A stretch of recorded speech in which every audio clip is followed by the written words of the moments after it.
Going. Good morning, everybody. Time for another Monday morning of Chemistry, Chem 1211, with your host, me, Dr. White. All right, some important announcements from me, the management. One, Wednesday after lecture, I probably about 12:30, I will be sending out an email to each of you with the password for your version of test number 3. Test number 3 will cover gases and solutions. Later this morning, I'll go over, do my world famous review, actually not later, as soon as I'm through doing my announcements, my review for test number 3, then I'll do the solutions problem set. Don't forget tonight, I have my office hours, so if you have any problems, stop by, say hello, and ask your questions. Because as you've learned by now, in my world, there's no such thing as a dumb question. Really, there isn't. And I practice that, and I even answer questions. Boy, what more could you want from a chemist? Except for good humor instead of bad humor, but that's another story.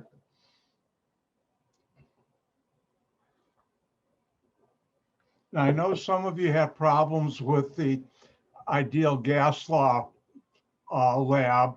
I extended the hand-in period. I didn't realize, well, I did. It shut off at 11 a.m. on Sunday, but I extended it till tomorrow, 1 p.m., I think.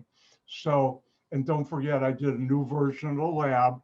If you want to go back and change it, go right ahead. If not, if you've already submitted it, most of you I've graded it. And most of you did real good on that. A few of you, well, you'll have to learn better. Don't forget the lab we did last Thursday or Friday is due this Thursday or Friday. There'll be 11 a.m. Sunday cutoff. I'm not extending anymore. I've been nice enough and it's in my syllabus, so please get your lab in on time. All right. Well, in that case, let's get going.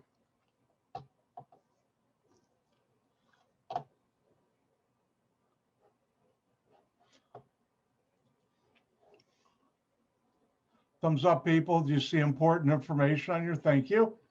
All right. First of all, let me remind you, in the lecture section of Chem 1, 1211, I have important information, and you can see in the file name, test number 3. You should review this because these are things you do not have to memorize. In the past, I used to make students memorize this, but I'll be giving that to you.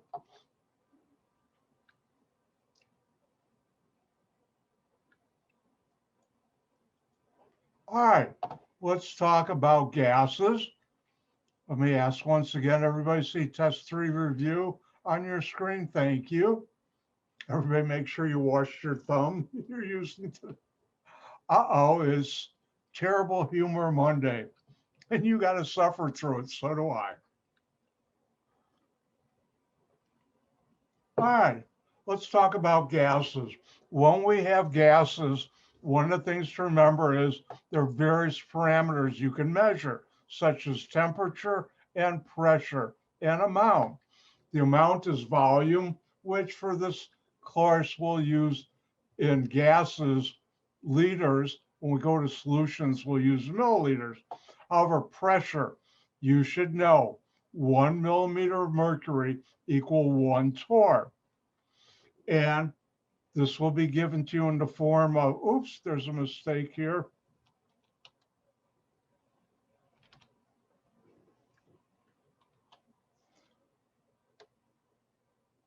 Actually, there's a big mistake here. I'll have to correct this sometime later today, if I can spell. All right, this will be given to you important information. 760 millimeters of mercury equals 760 torr equal 1 atmosphere. And you should know how to go from one unit to the other using your good buddy, your good friend, unit analysis. Now, in the ideal gas law, you need to have temperature in Kelvin. But any thermometer I've ever seen, problem I've ever given, the temperature is in centigrade or Celsius, and degrees C plus 273 equal Kelvin. All right. And next, Boyle's law. I'll never ask you the name of a law. And that's P1 times V1 equals P2 times V2. And this is given to you important information. P1 is the initial pressure, V1 is the initial volume, P2 is the final pressure, V2 final volume. And in a problem, you'll be given three of these four variables, P1, V1, and either P2 or V2. And the other of these two, two of two, look out, it's getting too much around. I said it was bad humor Monday. You will have to determine that. We went through the practice problems. I'd invite you to go back and look at the video. Next, I talked about the ideal gas law, my favorite mathematical equation. Chemical equations, it's not my favorite because it's not a chemical equation, but it's my favorite mathematical equation in all of chemistry, PV equal nRT. And P is in pressure in atmospheres, V is in volume in liters, N is the number of moles, temperature is Kelvin, and R is the universal gas law constant, 0.0821 atmospheres liters per mole K. And you'll be given all this. Go ahead and look at test number 3, important information. However, listen carefully. I got your attention? Hold on. Listen carefully. That got your attention. And common mistakes on test number 3. You'll always be given the pressure in either millimeters of mercury or torr, because I have yet to see a gauge measure atmospheres. They don't exist, at least to my knowledge. I'm pretty sure they don't exist. Therefore, you're going to have to convert pressure from whatever you're given to atmospheres. We went through that on last Thursday or Friday. Look at the video. Volume, I'll always give to you in liters. That's my gift to you. I could have given you in milliliters, but I won't.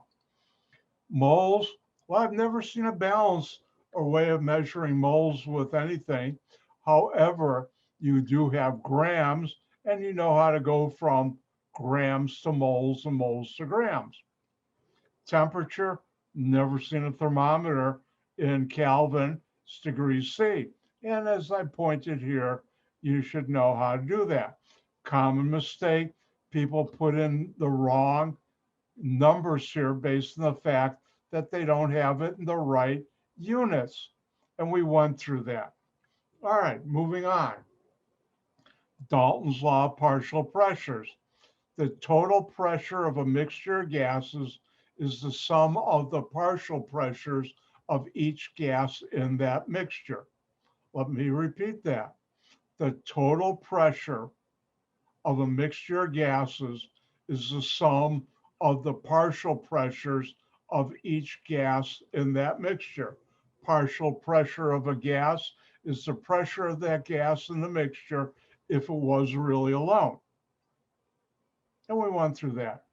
Now, important thing you should know, boiling point of a liquid is when the vapor pressure of a liquid equals atmospheric pressure. And therefore, if you go to the top of, I don't know, Mount Everest, which Dr. White will never go, because I don't like heights. I mean, real heights. Quick Dr. White story. Best friend of mine, a number of years ago, at one point, lived in Albuquerque, New Mexico. And he said, let's go up to, I forgot what mountain range is right by there.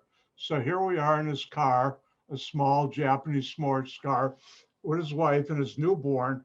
And we're driving up this mountain road and you look like this. It's 2,000-foot drop and there's no guardrail. And I'm holding on like, no, thank you. I don't even like going above the third step in a ladder. But when you go up higher atmosphere altitude on the planet Earth, which we all are on, I hope, the lower that, when you go up high, the atmospheric pressure decreases. And because of that, uh-oh, look out.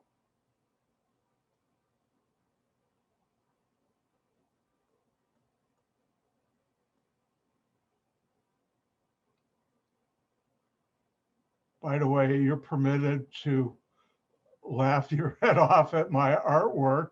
This is a heater or a hot plate. This is a beaker of water. It's starting to boil. Here's the atmospheric pressure.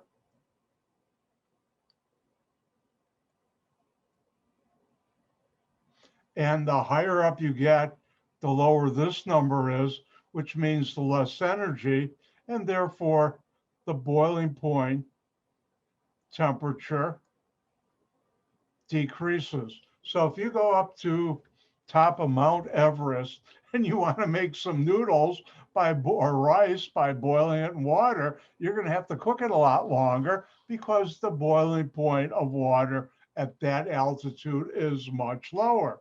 And I guess the same thing would be true if you even go to higher altitudes.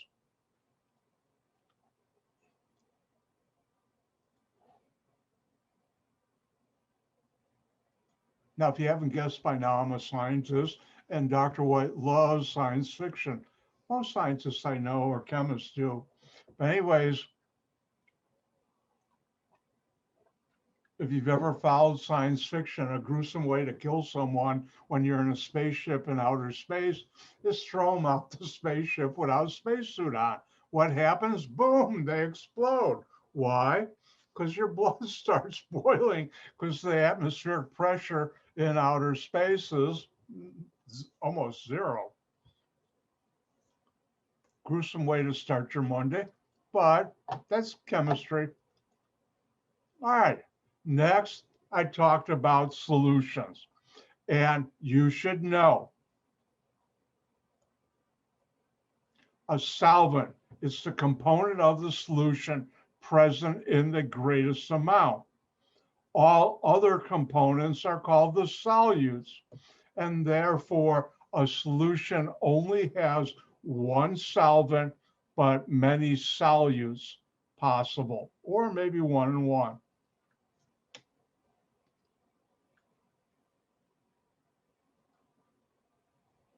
And if I were to put some sugar in here, which I don't have, and mix it up real good and dissolve it, I would have a water sugar solution, otherwise known as syrup.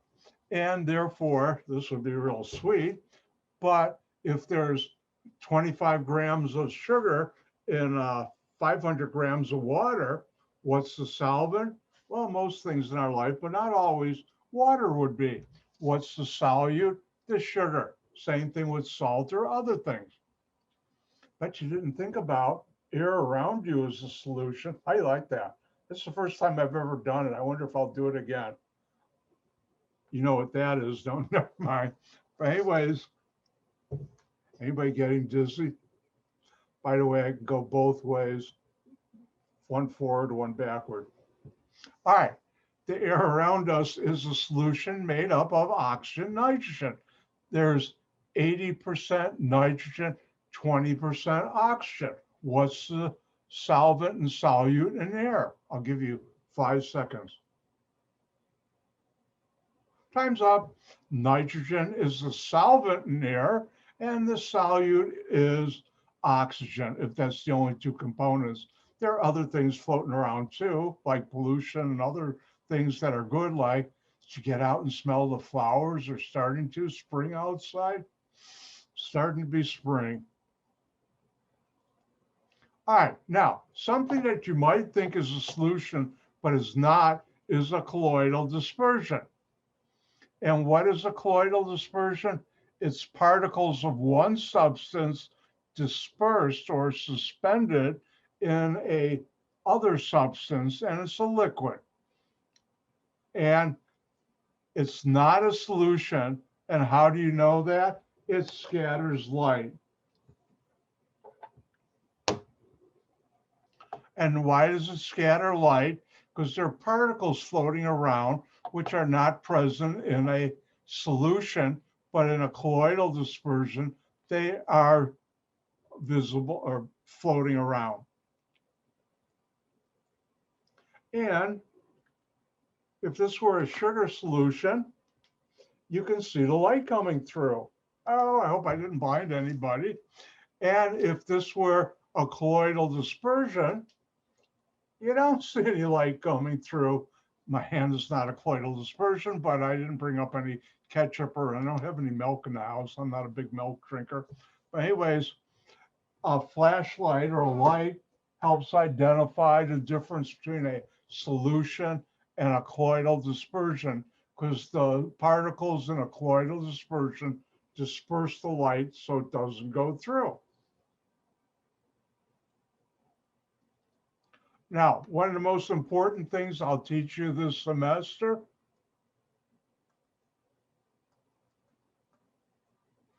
is light dissolves light. And like dissolves like means like solutes are soluble in like solvents. And what that really means is polar solutes are soluble in polar solvents. Nonpolar solutes are soluble in nonpolar solvents. You can't mix the two together.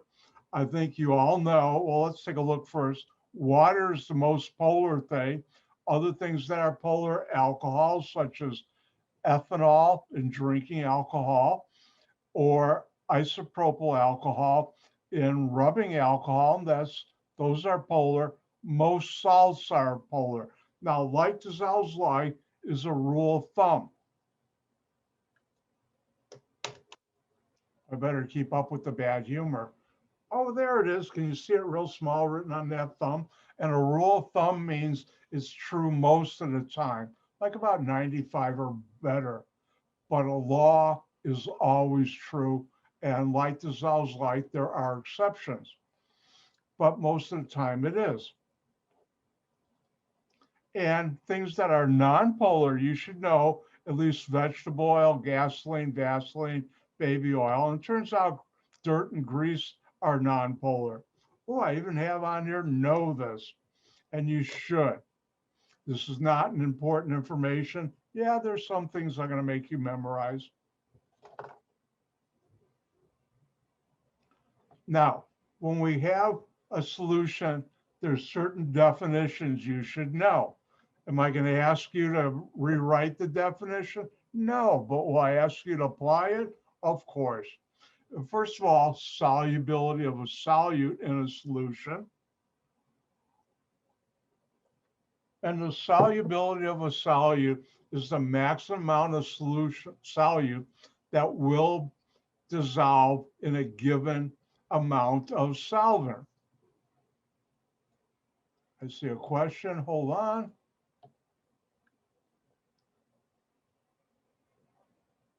And Kelly, the answer is let's back up. Yes. All right. Polar things are soluble in other polar things. Take water, salt will be soluble in there. If you try it, and oh, here's an experiment, you can try at home. But be careful, don't forget to put your safety goggles on or glasses. If you take some vegetable oil, which I think you all have, sprinkle some salt in there and stir it. And you'll find out it won't dissolve because salt is polar, vegetable oil is non-polar. Like dissolves like says, salt polar is soluble in polar things, but not soluble in non-polar things. And if you want, you can also, I think you've all seen this, if you take water and vegetable oil, otherwise known as oil vinaigrette dressing, if you put some other things in it to make it taste good, you'll find out that instead of water, use vinegar, which is mainly water anyways, you'll find out they're not soluble. And after you shake it up and put it on your salad dressing, you put the bottle down, you'll see it separate. Why? Like dissolves like. Water is polar, vegetable oil non-polar. And I think I told you the story about the vegetable oil and the Vaseline, a Chem 1211 student who said, is that really true? Then the Vaseline should be soluble in vegetable oil. I said, I don't know, I've never tried it. Next time we were in the lab, I gave him some vegetable oil, some Vaseline. He had a beaker. I said, do you mind mixing them?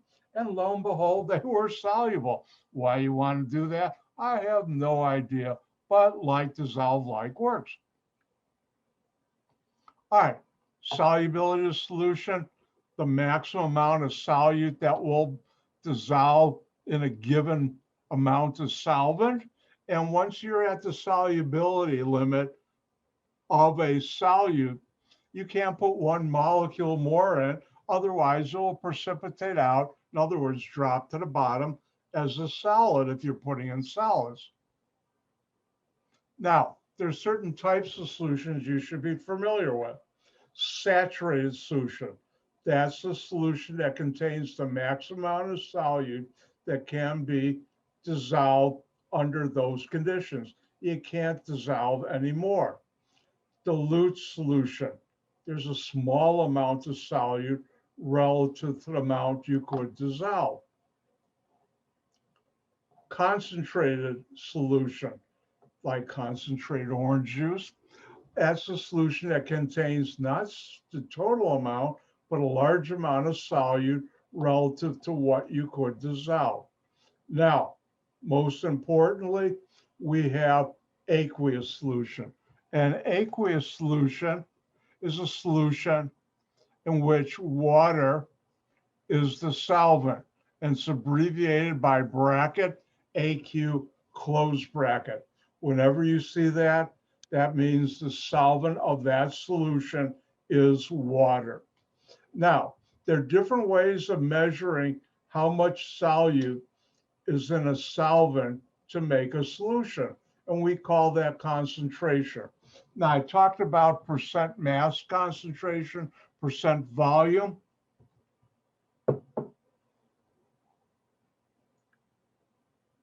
you guys ready for a gift from Dr. White? Everybody say yes.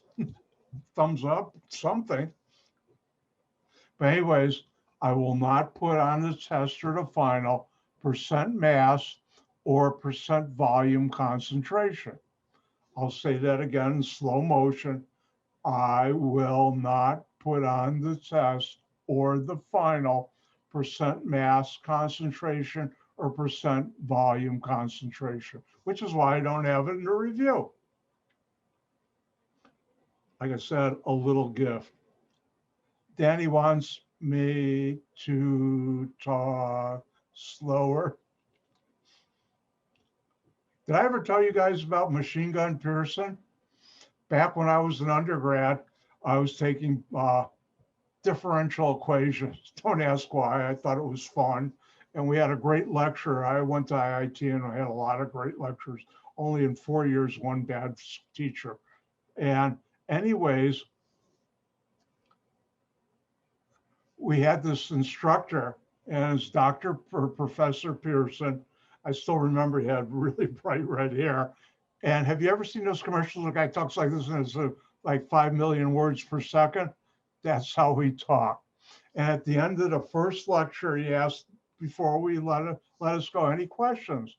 Or halfway through. And one of the students said, Dr. Pearson, can you talk slower? And he said, no, you just have to learn how to listen faster. And I still remember that. If you listen to him, he repeated everything at least 3 or 4 times. So if you missed the first time, you got it the second or third time. But he talked like super fast.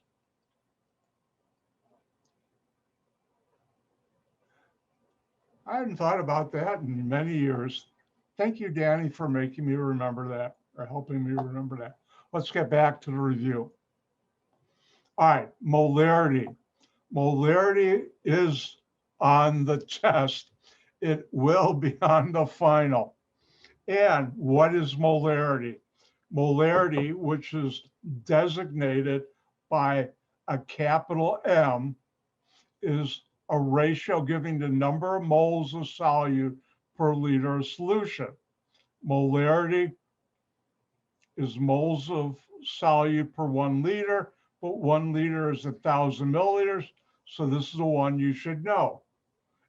It even says, very important, know this.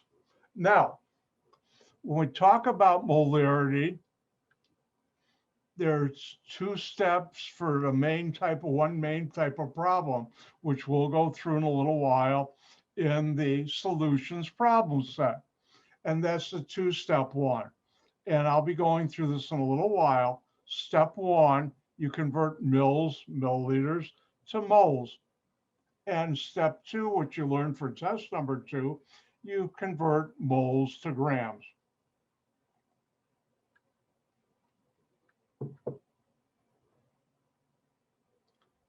And just to remind you, remember 1 mole of an element is the atomic weight of that element in grams. 1 mole of a compound is the molecular weight of that compound in grams. And the molecular weight of a compound is the sum of all atomic weights in that compound. The end.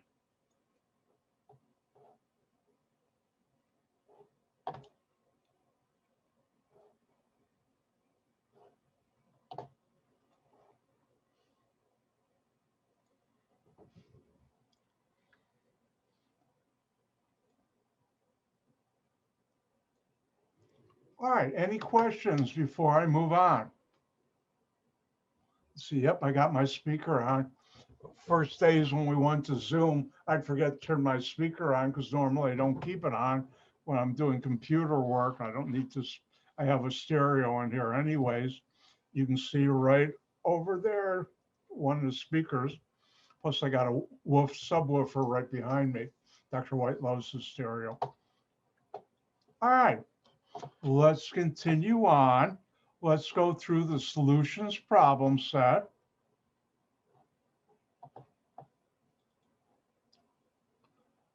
Let me just do one thing.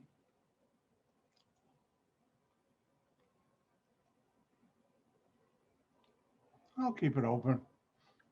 All right. I haven't done this a while. I've been getting good at this, but everybody see chapter 12 and 13, solution practice problems? Thank you. All right. Give an example of a colloidal dispersion that you use in your daily life. Well, examples would be latex paint, milk is a good one, blood is a good one. A couple others would be, I guess peanut butter is a latex, so is, I mean a lot of latex, a colloidal dispersion, so is mayonnaise. Now, give an example of a solution that you use in your daily life. Well, tea is an example. Pop, remember Dr. White's from the Chicagoland area, and when the stuff in a can or bottle that's carbonated, non-alcoholic, we call pop, not soda. And sugar and water would be, salt water would be a solution. Your air you're breathing is a solution. All right, let's move on. Let's do number 3. If a solution has 12 grams of potassium bromide, KBr, 10 grams of water, what's the solvent and the solute of the solution? The solvent is the compound of a solution present in the greatest amount, which is the KBr, potassium bromide. So therefore, that's the solvent. And the water in this case, which is unusual, but still can happen, is the solute. And if we look at number 4, if a solution has 56 grams of ethanol, 125 grams of water, what is the solvent and the solute of the solution? The solvent compound present in the greatest amount, in this case it is water, and all other compounds or components present are the solute. And there we go. Now, number 6, and this is important. What does this mean? 1.34 capital M HCl. As soon as you see capital M, you know that's molarity, which is equal to moles solute for this class, 1,000 milliliters. So what this means is 1.34 moles of hydrochloric acid, HCl, per 1,000 milliliters. And if we look at this one, same thing. As soon as you see capital M, what does this mean? And what is the solvent of the solution? Notice I have 4.56 times 10 to the third, capital M, NaCl, please pass the Nacl, you know that's solved, and bracket AQ, close bracket. First of all, what does this mean? Capital M, molarity, moles of solute, 4.56 times 10 to the third, moles of sodium chloride per 1,000 milliliters. What's the solvent? AQ in brackets tells you the solvent is water.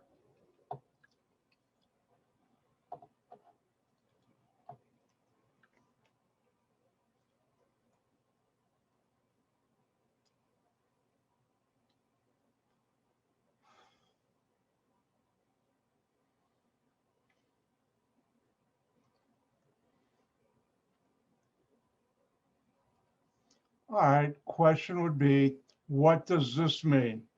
Your turn. And what is the solvent?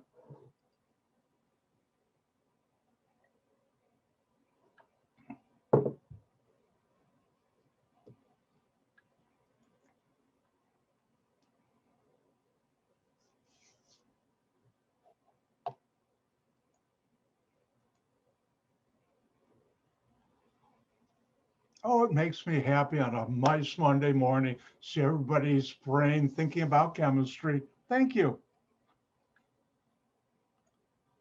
Have you noticed it's not that bad either? It could be even fun. It is.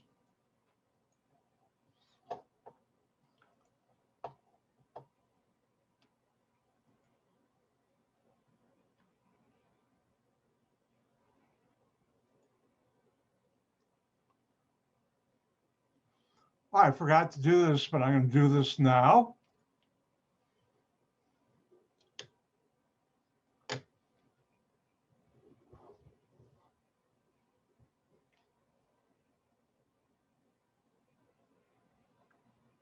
Seeing all the votes come in.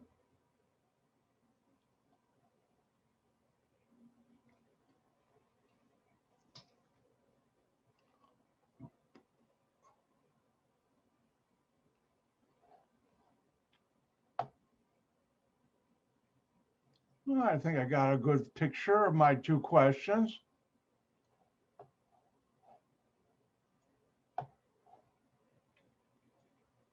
All right, by popular demand, next test, I'll also do the review. You don't have a choice, but I would anyways.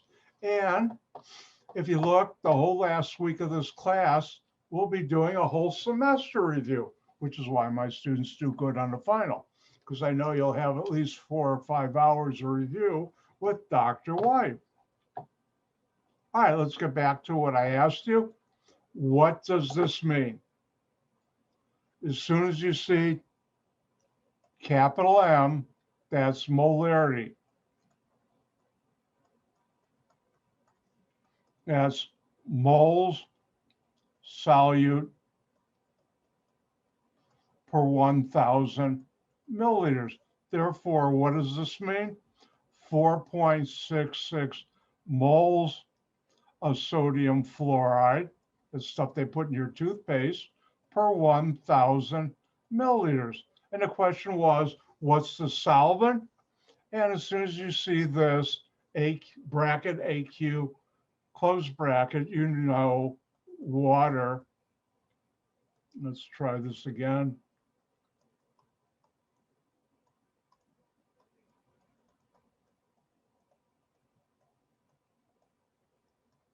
Water is the solvent. Now, when it comes to molarity, it's very useful because molarity, we can make stock solutions of different solutes and different solvents. And then instead of weighing out a certain solute to use in a chemical reaction, we just measure out by volume a certain amount of a molar solution. So let's look at number 8. How many moles of sodium chloride are in 125 milliliters of a 3.45 capital M molar sodium chloride solution? What are we being asked to find? Moles of sodium chloride. What are we given? We have 125 milliliters solution. We have this number, 3.45, and a capital M, and then a chemical formula, NaCl. Please pass the Nacl. And what does that mean? Capital M, molarity. And therefore, that's really 3.45 moles of sodium chloride per 1,000 milliliters. The only thing we have to start with is 125 milliliters. What units do we want to get to? Moles of sodium chloride. So it's now time to use your good buddy, your good friend, unit analysis. I love that. And it is my good buddy, and hopefully it's been your good buddy and good friend. Whatever we're trying to get to goes on top of the ratio, unit-wise. Whatever we're trying to get rid of, milliliters, goes underneath. And where do we get these numbers? From knowing that this means this, 3.45 moles of sodium chloride per 1,000 milliliters. Now, it's important to know that this 1,000 is part of a definition, therefore it's an exact number and has no role in how many significant figures there are. On test number 3, underneath your name, just like test 2, it will say, please use proper significant figures for all calculated answers, and it will also say, please use 3 significant figures for all atomic weights. Yes, you will have to know those. All right, so if we notice milliliters cancel out, I'm left with moles, 3 significant, 3. My answer is 3. And the next 2 problems are the same.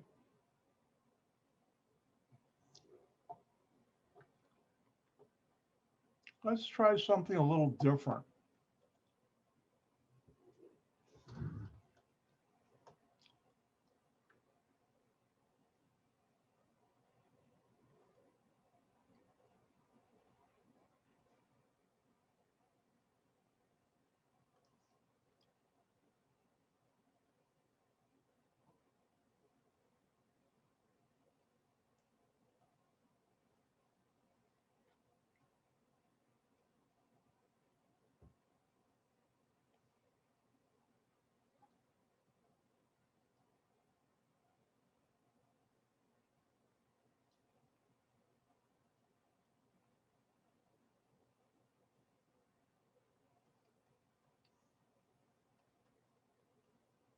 And why don't you try this one? It's a little different, but let's see if you're up to it. I think you are.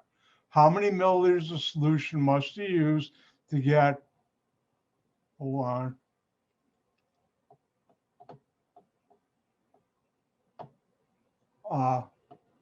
on, somebody wants me to go back to number 9.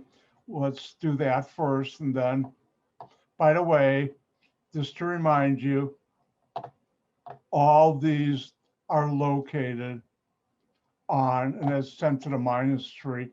These answers are located in this answers folder, selected problem answers folder of Blackboard.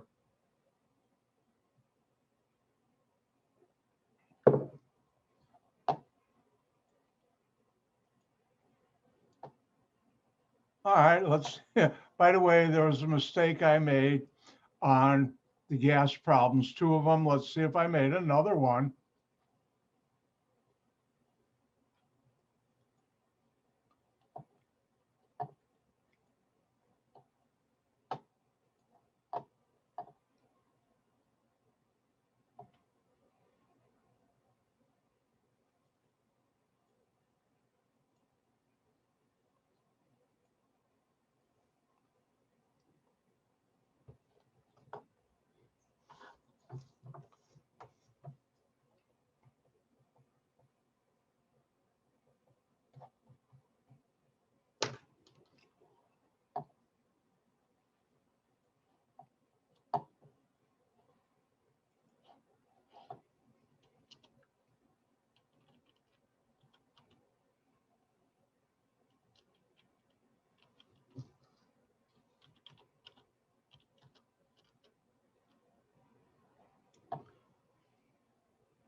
And guess what? Dr. White made a mistake. I'm going home. Wait, I am home. Hold on. Do I look sad now? Woe is me. Or better yet, I haven't done it all semester. Oy vey. If you don't know what oy vey is, or even worse, oy vey is smear. It's like, oh, whoa, woe is me, but a lot more. I'm sorry. It should be 3.18 times 10 to the minus 3. Hold on, I'm going to have to reboot. Thank you for letting me know about the mistake. Bad Dr. White. All right, let's get back to the problem I asked you to do. Let's go, and I'll give you another a minute or so. How many milliliters of solution must you use to get 1.88 moles of a 8.99 capital M H2SO4 solution? And this is the beauty of using molarity or molar solutions.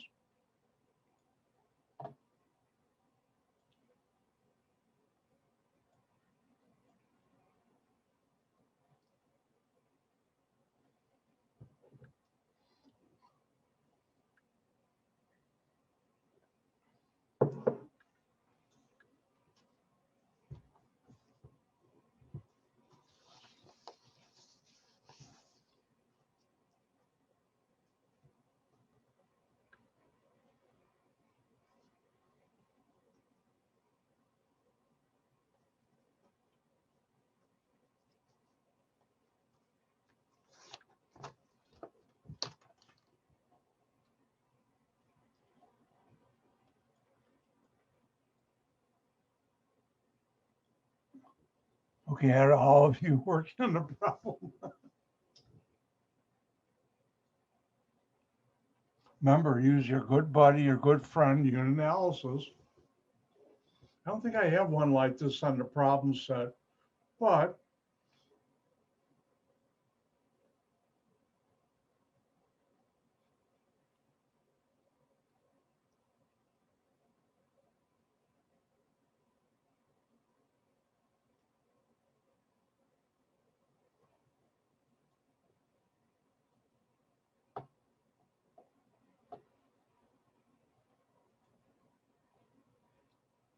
this is 1.88 moles. You're trying to find how many milliliters of solution. So yes, it is correct.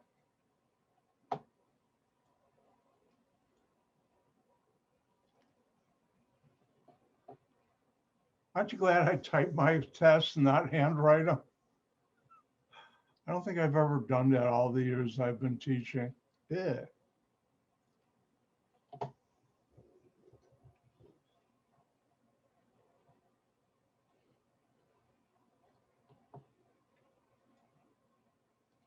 Look at everybody. I think I see some of you having smoke come out of your ears. Oh no.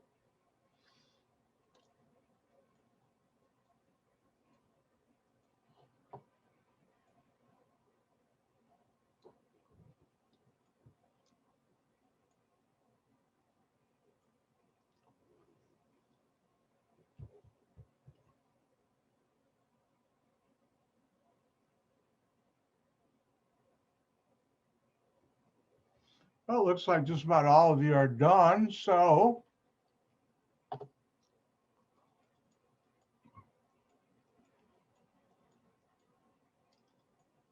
I'm going to get going. All right. How do you proceed? What are you being asked to find? Milliliters. What are you given? 1.88 moles. If I can spell it right.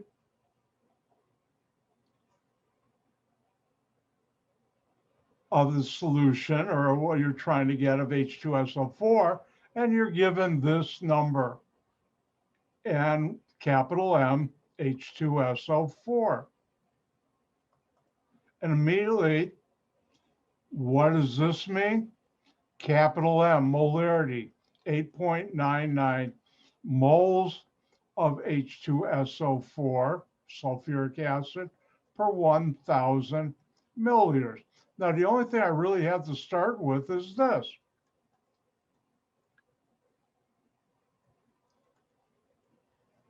And what units do I want my answer to be? Milliliters.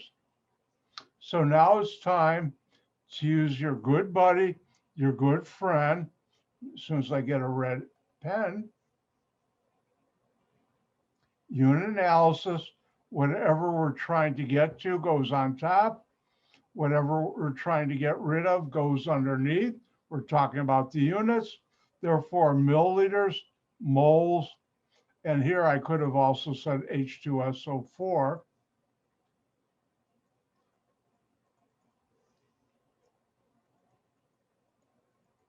But that's the only thing we're talking about. And where do I get these numbers? First of all, moles divided by moles cancel out. So where do I get these numbers? From this, knowing that this really means this. I have for every 1,000 milliliters, 8.99 moles. And now I look, moles cancel out. I'm left with milliliters. So before I do that, oh, he's in his red again, 3 significant figures, exact number, 3 significant figures. And with that, I'm going to go to my calculator and come over here. Keep an eye on me. I already made one mistake today. 1.8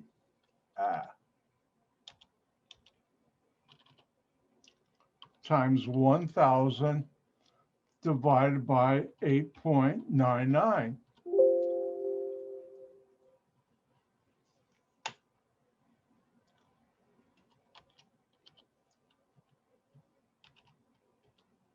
And the number we get is this, rounded off to 3 significant figures. I'll give you 3 seconds. I threw in some bonus one. Keep the 2, keep the 0, keep the 9. Those are my 3. Use the 1 to round off. That's 4 or less, so I drop that, times 10 squared, which would also be 209 if you didn't want to put it in scientific notation.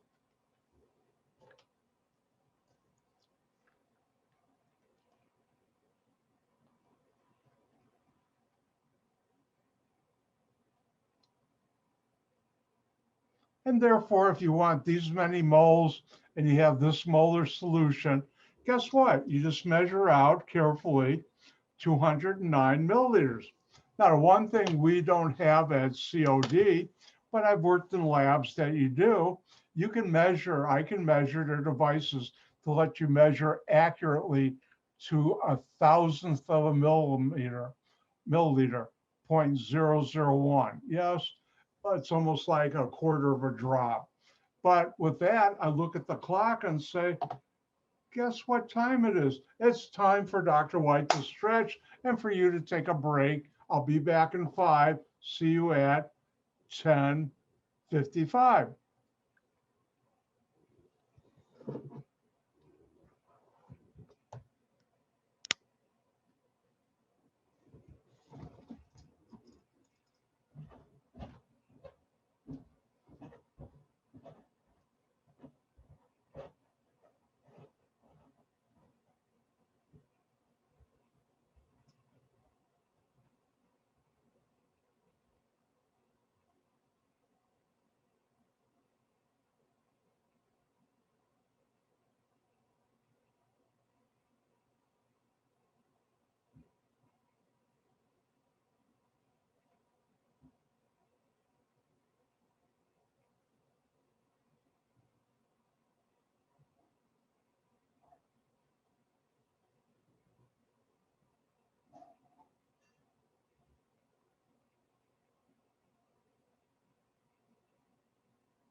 Uh-oh, it's time to start. I get everybody's attention.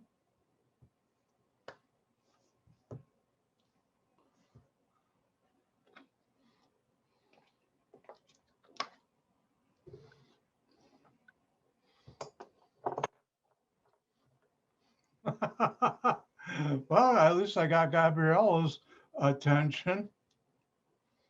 See how dangerous I am? All right, let's continue on with the solutions problem set.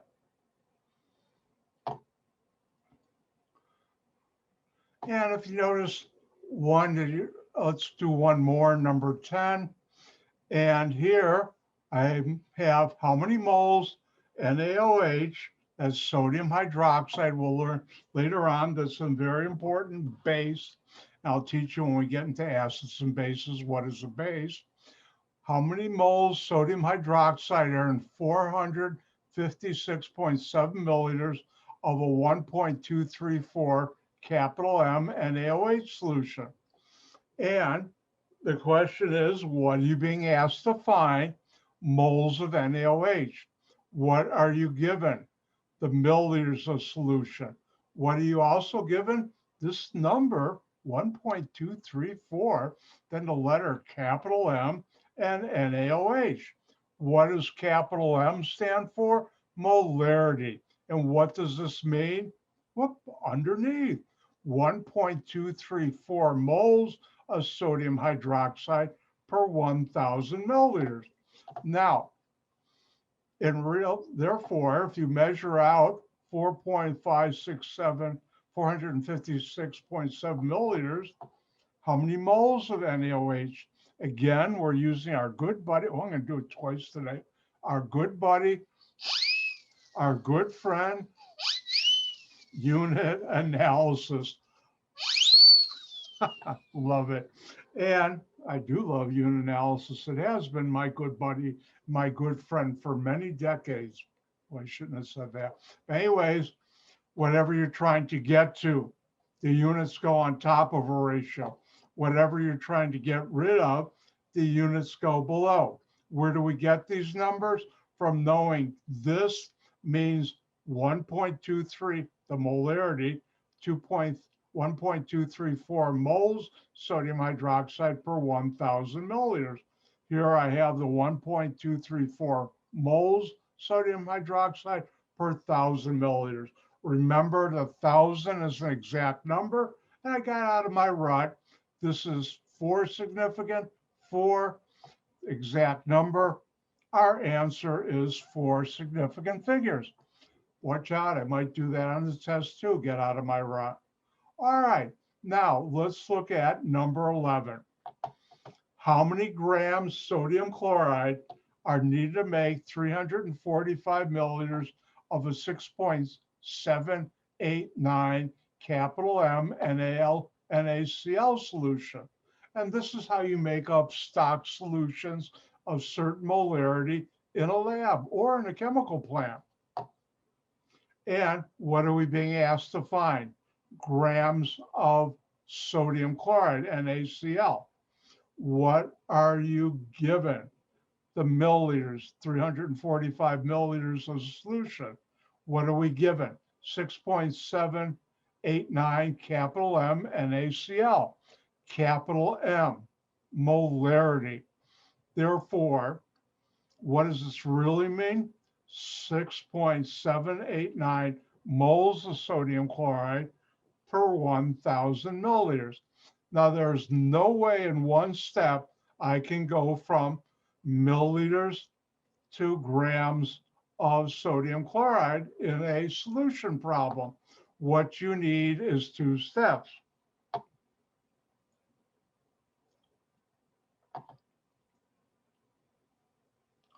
And if you look right now, and thumbs up, people, do you see molarity on your screen? Thank you. And important information, test number 3, molarity 2-step problem. Step 1, whatever you're given milliliters, you convert to moles. Step 2, whatever you're given in moles, you convert now, or what you just calculated, moles, you convert to grams. And I also will give you 1 mole of a compound equals its molecular weight of that compound in grams, and the molecular weight of a compound is the sum of all atomic weights.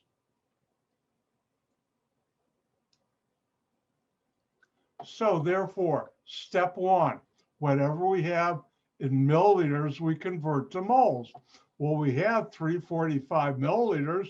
We want to get to moles of sodium chloride. And now we use your good buddy, your good friend, unit analysis. Remember, I'm going for the Guinness Book of World Record. I hope one of you are keeping count. I'm not. Oh, no, I hope you are. And whatever we're trying to get to goes on top of the ratio. Whatever we're trying to get rid of goes underneath. Where do we get?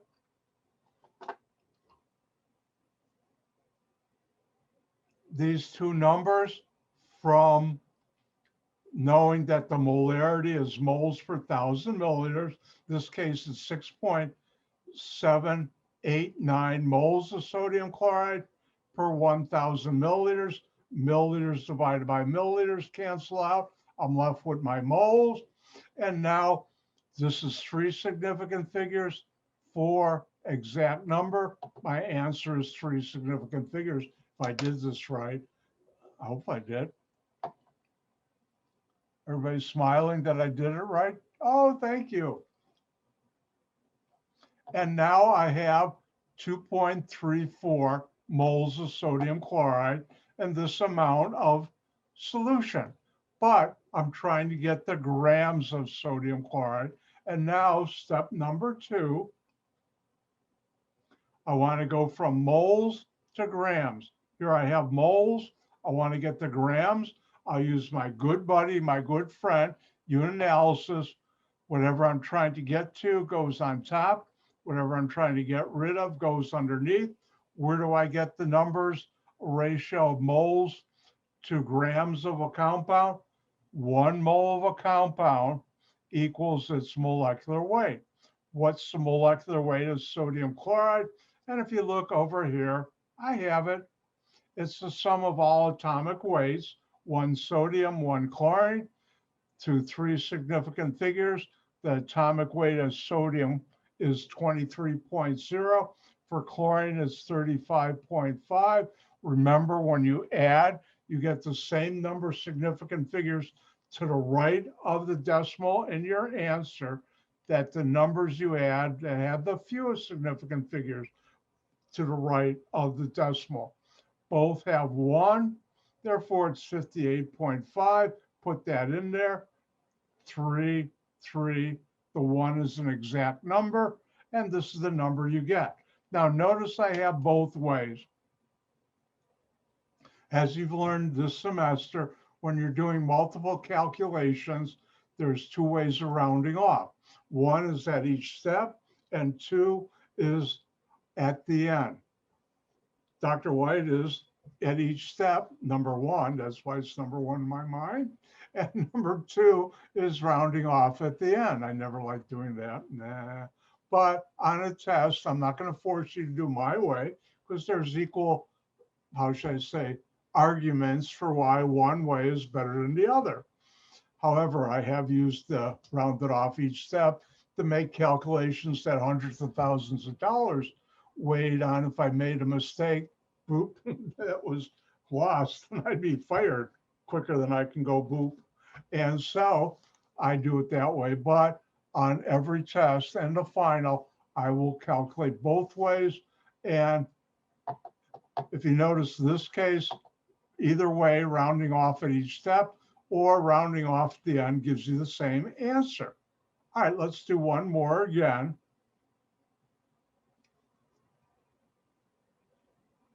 Oh, let's do another base. How many grams of KOH, potassium hydroxide, are needed to make 567 milliliters of a 2.345 capital M KOH solution? What are we being asked to find? How many grams of KOH? What are we given? How many milliliters of solution? and this 2.345 capital M and KOH. And now, as soon as you see capital M between a number and a formula, you know that's molarity. And molarity are moles of solute per 1,000 milliliters. In this case, 2.345 moles of KOH per 1,000. There's no way I can go from milliliters to grams. Therefore, we need two steps.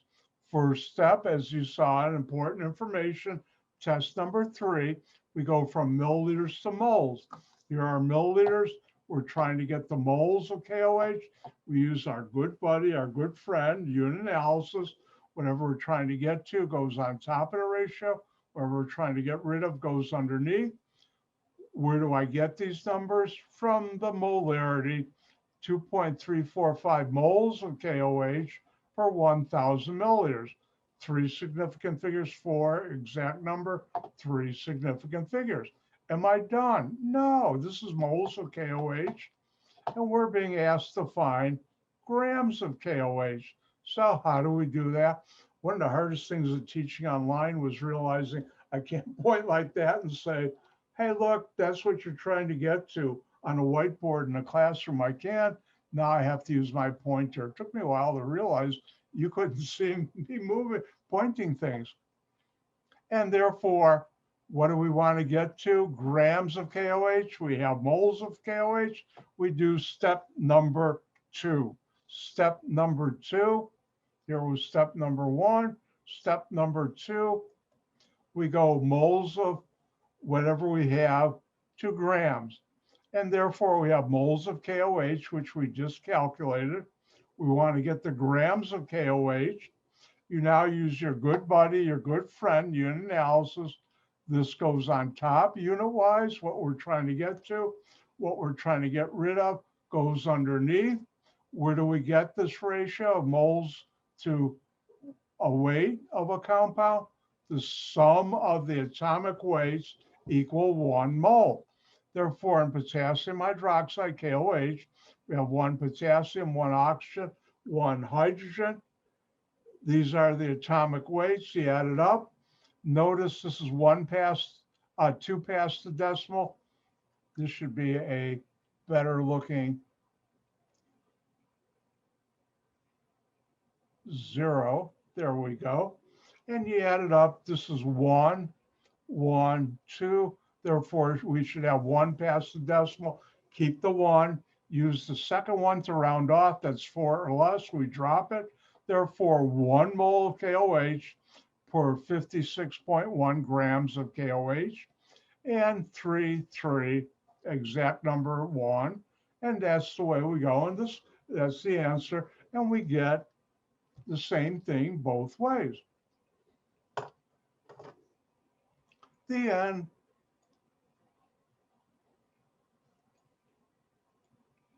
Any questions about solutions? This is water. So it's not solution, by the way. Yeah, I'll tell you. If I ask if an example of a solution, don't put down water. It's not a solution. It's a pure compound, assuming you're drinking pure water. But I've seen that on test. People, give me a solution. I put down water and my red pen. Well, I don't do red pens on the computer, but I put a big 0 for that.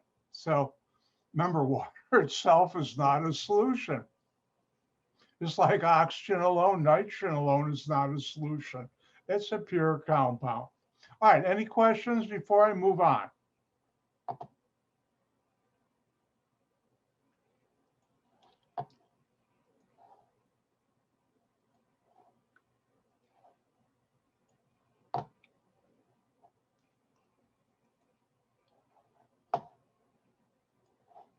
All right, guess what time it is? I don't think I started it last week. It's new chapter time.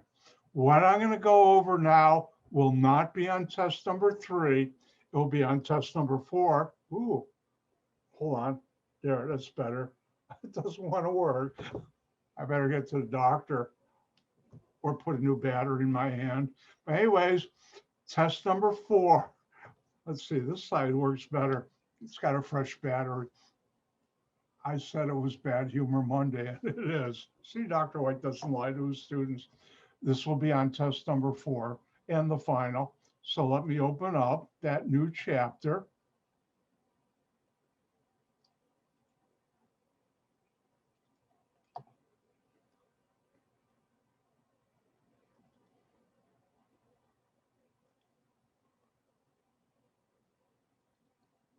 Ah.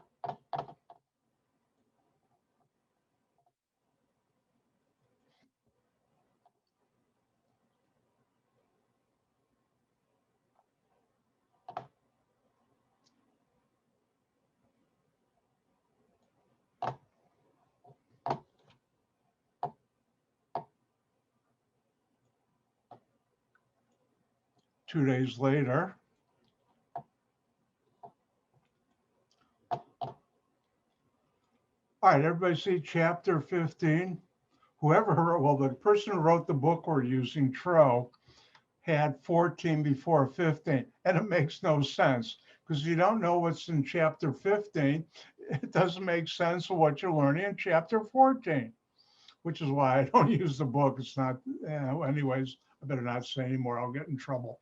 But we're doing 15, then we'll come back and do 14. I'm not going to cheat you out of anything, but let's do chapter 15. Now, this chapter deals with what's called chemical equilibrium and also rates of reaction. Now, I haven't talked about it. Let's say you mix two things together. Does it happen, a chemical reaction happen that fast or immediately?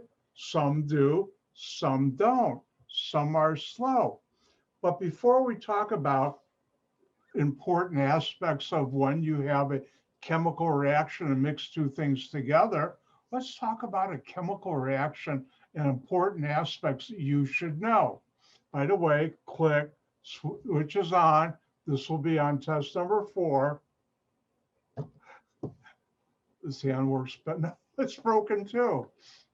So let's take a look at it. And by the way, if you're reading the book, I'm going to go through some extra material that's not in the book that should have been, but it's not. So now when we talk about reactions, and I haven't done this all day today.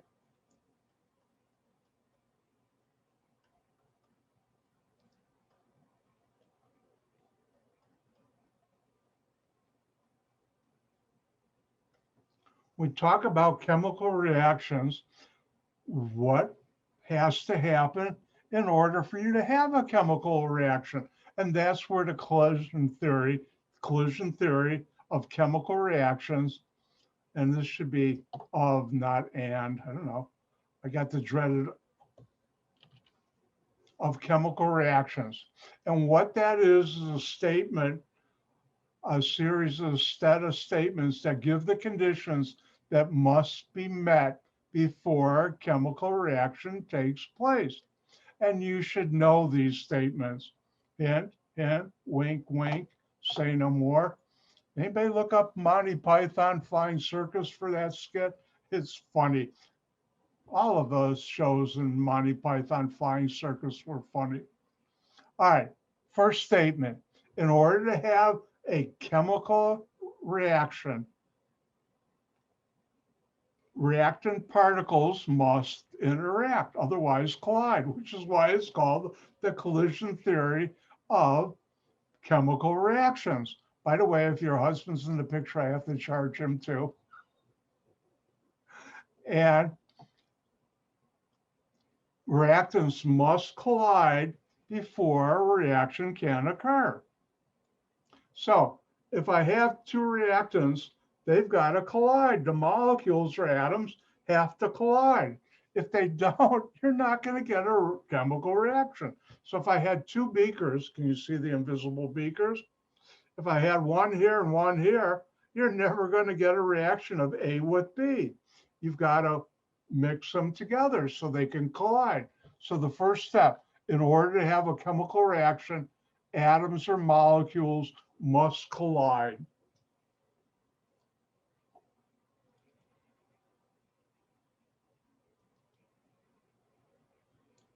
Now, when they collide, let's talk about activation energy.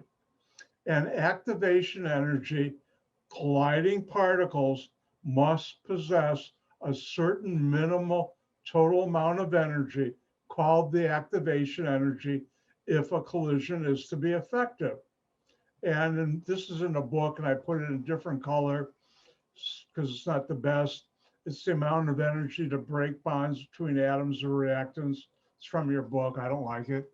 And another way is it's the minimum combined kinetic energy that particles must possess in order for their collisions to react to result in a chemical reaction. So what that means is if you've now mixed your particles together, they come together and they go, think, that's not enough energy for them to do a chemical reaction. You must have enough energy. They got to go boom, come to, I don't know about boom Bart, but they really got to come together with enough energy so something happens. And that amount of energy is called the activation energy. And it will turn out that plays an important role in your body too. Oh, coming attraction. How many of you know or have heard about enzymes? I think most of you heard about them. And what enzymes do is they change the activation energy of things going on in your body so they happen. Think about that. What I'm talking about is going on in your body right now. Hope I didn't scare anybody.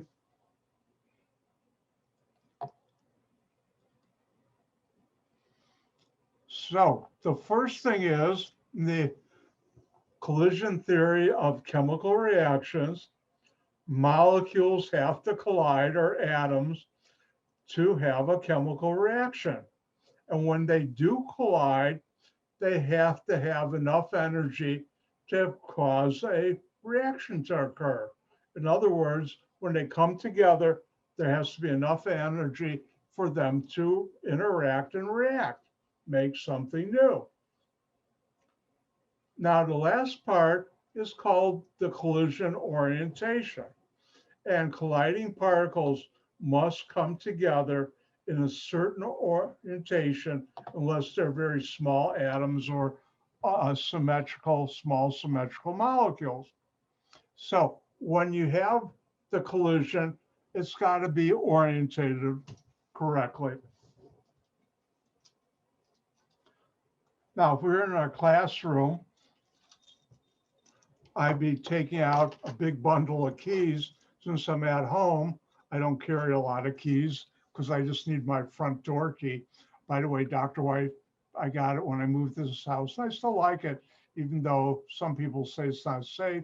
I've got the kind of locks on my doors that lock on both the inside and the outside open with a key. I always have a key and their keys hidden by the doors. Ooh. But anyways, if I have a key and I have a lock, pretend this is a lock. If I put the key upside down, will it go in and work? No, it's got to have the right orientation. Now it will go in and click, I've unlocked it or I locked it. And the same thing with molecules.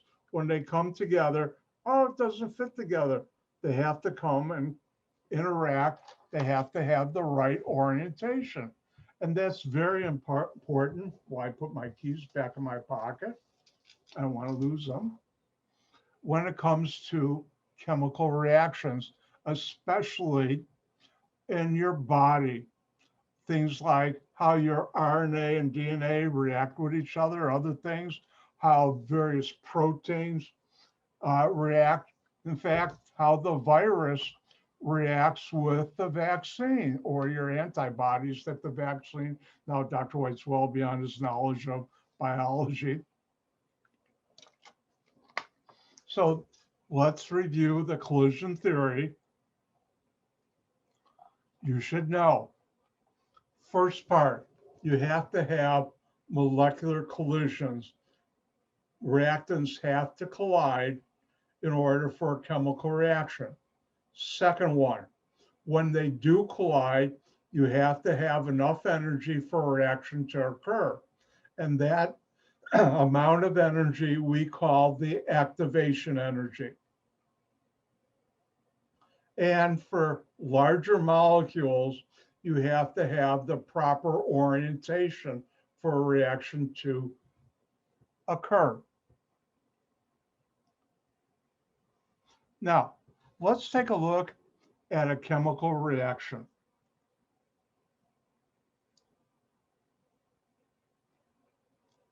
Let's get very fancy. A plus B makes C. That's a chemical reaction. Remember, A and B are the reactants, C is the product. Well, if you mix them together,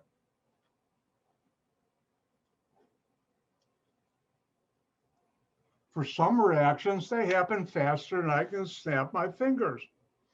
Others take a long time. And I'll give you an example. Acid bases, which I'll teach you about later, certain reactions, when you mix two things together, as soon as the reactants come together with enough activation energy, which is very small, so they do, it reacts. And that's happening in a nanosecond, a billionth of a second for all of it to be done, quicker than you can blink your eye. However, they're slow reactions. An example of that is when I worked at one company, a molecule I invented, the reaction actually in the chemical plant or the lab, from the time you start till the time it was all done, was about 35 hours.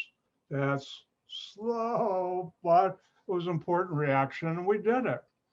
And chemical plants, in a couple of weeks, I'm going to have a big surprise for you. I mean, big, but you'll have to wait. But anyways, in chemical plants, that was a long reaction. Shorter reactions, I worked at one company. From start to finish, it was done in 4 hours. But that one reaction, they had more like that too. It was about a day and a half before it was done. For those who don't know, chemical plants go 24/7. These are the companies I work for. They never shut down. And in fact, one, I was there during a snowstorm, and nobody could leave until the next shift could come and replace the people working in the plant. We were there for a good long time.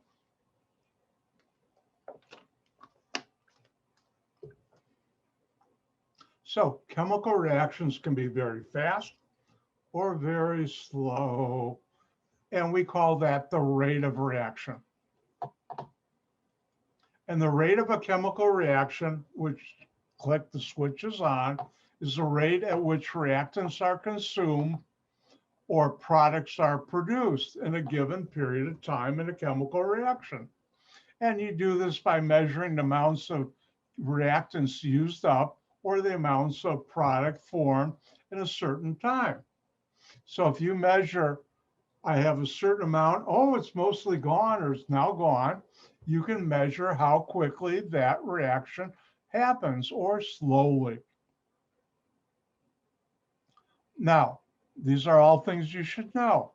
What are things that influence the reaction rate? In other words, make it go slow or fast. Well, one is the nature of the physical nature of the reactants. Is it a solid, is it a liquid, or is it gas? Gases react the fastest when you mix two gases together. When you mix two solids together, that's very slow. Now, there's a branch of chemistry which I really haven't worked in. It's not that big, but there is. When I was at IIT in undergrad, one of the professors we had, this was areas he researched, and that was called solid state chemistry, where you mix solids together and investigated how long they reacted. And liquids react with gases and solids in the middle, but sometimes fast, sometimes slow. So depending on the physical nature of the reactants, a reactant can be fast or slow. Now, one of the most important things that will affect the rate of reaction is the concentration of the reactants. And for most cases, increases in the concentration of the reactants increases the rate of reaction. So if you have higher concentrations of things that are reacting, they react quicker. Why? There are more collisions. There are more of them around to bang together. I don't know about bang, collide together. That sounds more scientific. And that gives you a faster rate of reaction. So one of the things to make a reaction go quicker, but not always, is increase the amount of reactants.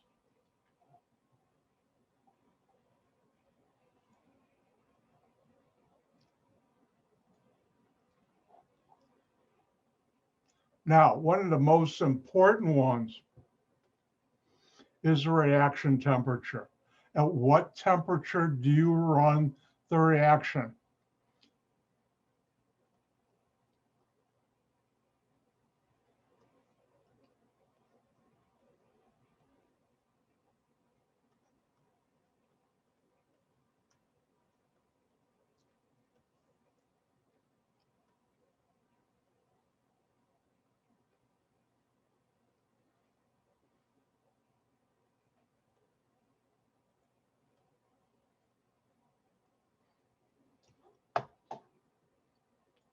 Everybody, am I subtle enough? Hint, know this. When you're talking about the reaction temperature, for most, not 100%, increase the temperature increases the energy of the collisions, which cause the collisions to be more energetic. And a rule of thumb that you should know, and this is the one that I'm talking about, important to know this.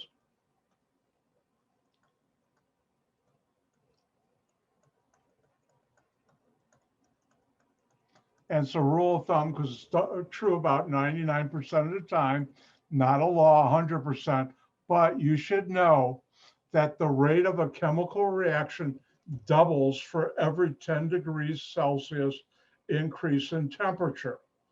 Therefore, the rule of thumb is when you increase the temperature of a reaction, the rate of the chemical reaction doubles for every 10 degrees degrees C increase in temperature. Now, how many of you have ever baked something or put something in an oven? And if you cook it at, say, 375, it takes a while to do that. If you turn your oven up to 500 degrees F, which I don't know what it is in Celsius, about 200 and something Celsius, guess what happens if you leave it in there for the same amount of time? It's going to be burned. Why? This is an area I've never really studied in detail, but when you cook food, you're doing chemical reactions. That's what cooking really is. It changes the material you start with, otherwise known as food. So when you increase the temperature, you increase the reaction. Now, if you increase it too much, it gets burned, and you don't like it. So, but that's an important example. And we use that all the time in chemistry, run reactions above room temperature to make them go quicker. Now, the last part is a catalyst. Now, what is a catalyst? You should know. A catalyst is something that increases a rate of a chemical reaction without being consumed. A catalyst makes a reaction go faster. Remember I talked about enzymes? The enzymes in your body are catalysts. They make certain reactions that your body undergoes go quicker. And a catalyst is not consumed. You get it back. It's not like A plus B makes C and A and B are gone because they want to make C. Now, how many of you ever heard of a catalytic converter? And most of you in your car, you have a catalytic converter. And when certain chemicals come out of your car engine that haven't reacted with oxygen and combustion, like carbon monoxide, because of the catalyst in that catalytic converter, any oxygen present will convert things like carbon monoxide back to CO2, which is less hazardous to our air, even though CO2 is not good because that affects our planet, but it's a heck of a lot better than hydrocarbons that aren't burnt or combusted or carbon monoxide. When they first came out, the catalysts used in a catalytic converter are very expensive metals like platinum or palladium. And when they first came out, there was a whole rash of people getting their catalytic converters stolen from their cars because thieves would then take it to people who would buy it for the platinum or palladium. And catalytic converters cost a lot because of that expensive metal. Now, how does a catalyst react?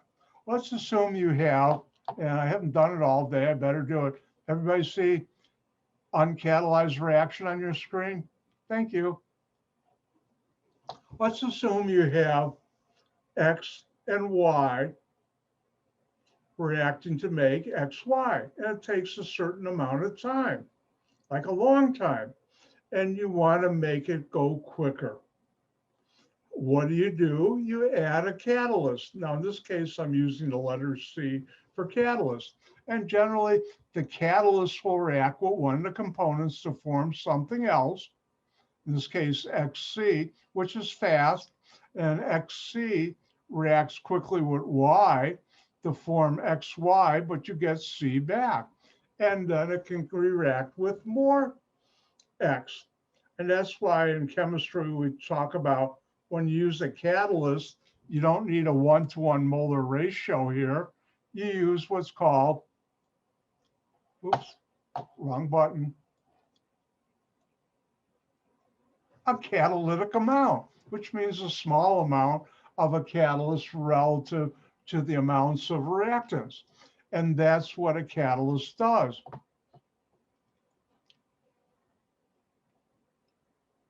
Now, one of the things, and I'll explain, I don't know if I'll get to it today or not, but you should know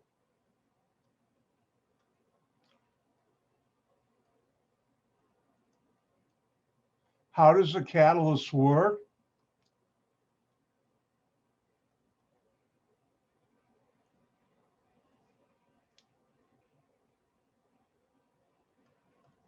It works by lowering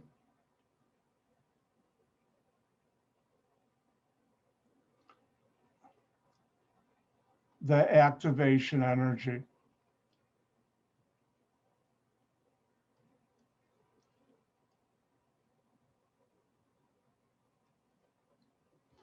And therefore, how does the catalyst work? If I spell it right, it lowers the activation. Oh, excuse me, unplanned sneeze. It works by lowering the activation energy or lowers the activation energy. And that's what you see here in step 1 and 2. Now, I'm going to go through today and I'll also do it Wednesday morning. Remember, Wednesday morning, we'll still have our lecture for the day. And later after class, I'll send out the email for test number 3. The following is not in your book, but I think it should be, so I'm going to cover it. Let's talk about, first of all, exothermic and endothermic reactions.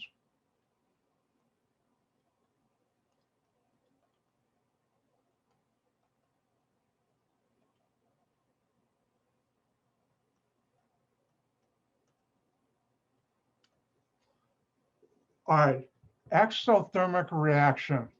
It's a reaction in which energy is released as the reaction occurs. And if I were to say, how do we show in general an exothermic reaction? Let's say A plus B makes C, and we haven't shown this before, Well, let's consider it. And it also makes heat. Heat is a form of energy. And it could be other types of energy, but for this class, I'm going to stick to heat. And therefore, what kind of reaction is A plus B making C plus heat? Notice heat energy is given off, therefore it's an exothermic reaction. What's an example of an exothermic reaction in our daily life? Well, if you start a fire in your fireplace, when the wood burns, Dr. White has a fireplace, which in the winter I like to do. Did I tell you most organic chemists, like all the good ones, when they were little, were pyromaniacs, like to burn things in our backyard or alleys? Shh, don't tell my parents about, well, anyways, I did. And I love my fireplace. And remember, when you burn something, you're giving off heat. Just and be careful when you do this. If you ever have lit a candle, you feel it gets hot.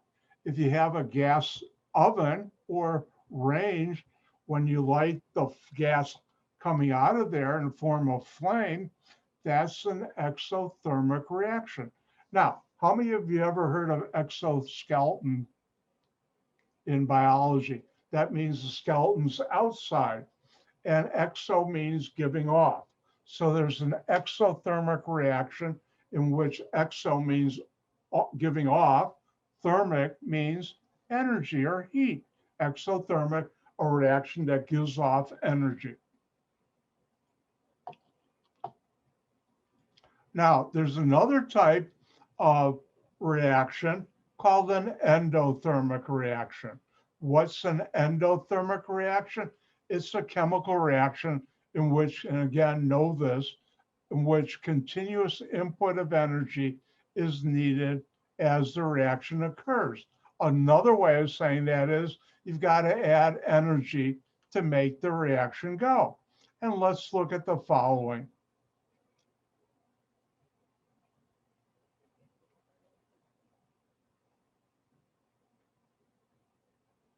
If we look, we see heat plus D and E makes F. Again, heat plus D and E makes F. And when you have to add heat to make a reaction or energy, in this class, the energy we'll be using is heat. It's an endothermic reaction. And endo, how many of you have heard of endoskeleton? I think endoskeleton, that means the skeleton's inside. Well, here you got to add heat. So exothermic, it gives off heat. Endothermic, you have to add heat. I'm trying to think of one where you have to do that. And there are a number of reactions, but I can't think of a good one right off the top of my head. It's not there. Well, I said it was bad humor. And so let's go through this again.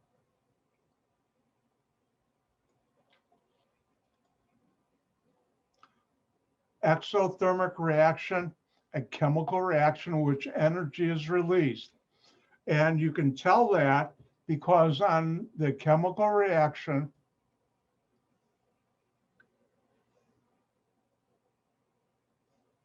the heat is on the right side of the arrow, or at the head of the arrow. Let me change this.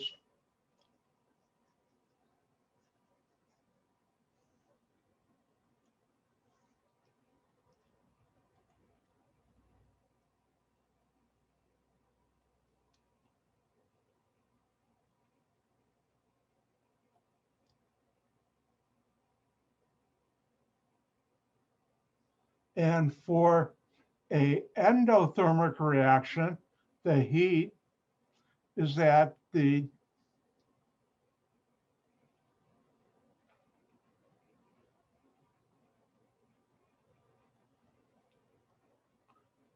base of the arrow. And so if you give off heat, heat is at the head of the arrow, like this side. It's an exothermic reaction. If you have heat at the base of the arrow, it's an endothermic reaction. And if I look at the clock, it's a we're out of time reaction. So with that, let me remind you, commercial from Dr. White. Don't forget, if you have any problems, come to my office hours. For those of you who learned my method for reducing test anxiety, if you haven't used it in a while, don't forget to practice it. Bring back that good memory. I know it's helped a lot of you already.